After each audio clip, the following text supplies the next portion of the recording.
ପ୍ରେମ ମାନେନି ସୀମା ସରହଦ, ଫରକ ପକାଇ ପାରେ ନା ଦେଶ ଦୂରତା। ପ୍ରେମର ଆଖିରେ ସମସ୍ତଙ୍କ ପାଇଁ କେବଳ ଭଲ ପାଇବା ହିଁ ଥାଏ, ଆଉ ଭଲ ପାଇବାର ଦୁନିଆରେ ସବୁ କିଛି ସମ୍ଭବ। ଆଉ ଆପଣ ଦେଖୁଥିବା ଏ ଭିଡ଼ିଓରେ ଥିବା ଯୋଡ଼ିର ବି ଠିକ୍ ସେମିତି କିଛି କାହାଣୀ ରହିଛି। ସୁଇଜରଲ୍ୟାଣ୍ଡର ବୋହୂ ହୋଇଛନ୍ତି ଶ୍ରୀୟଙ୍କା।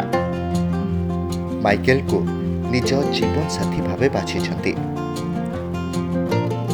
ତାଙ୍କ ଘର ସୁଇଜରଲ୍ୟାଣ୍ଡରେ, କିନ୍ତୁ ସେ ଓଡ଼ିଶାରେ ବାହା ହେବାକୁ ସ୍ଥିର କରିଥିଲେ।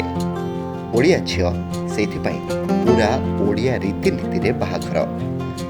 ମାଇକେଲଙ୍କ ପରିବାର ବି ଆସିଥିଲା ସୁଇଜରଲ୍ୟାଣ୍ଡରୁ ଓଡ଼ିଶା।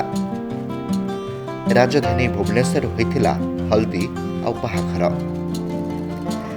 ଆଉ ଦେଖନ୍ତୁ, ହଳଦୀ ସମୟରେ କେମିତି ଓଡ଼ିଆରେ କହିବାକୁ ଚେଷ୍ଟା କରୁଛନ୍ତି Michael.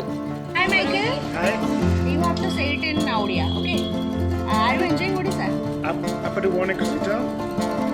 Yes, yes, say it again. Appada mane khushi to? Appaduwane Kusita. And what does it mean? I'm happy.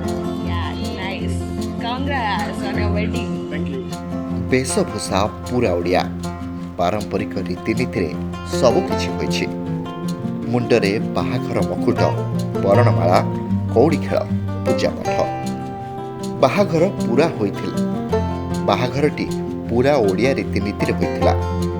ଆଉ ସବୁଠୁ ବଡ଼ କଥା, ଏହାକୁ ସମସ୍ତେ ଗ୍ରହଣ ବି କରିଥିଲେ।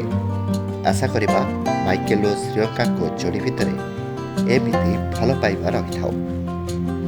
ଏକ୍ସପ୍ଲୋର ଟାଇମ୍ସ ତରଫରୁ ସେମାନଙ୍କୁ ଅନେକ ଶୁଭେଚ୍ଛା।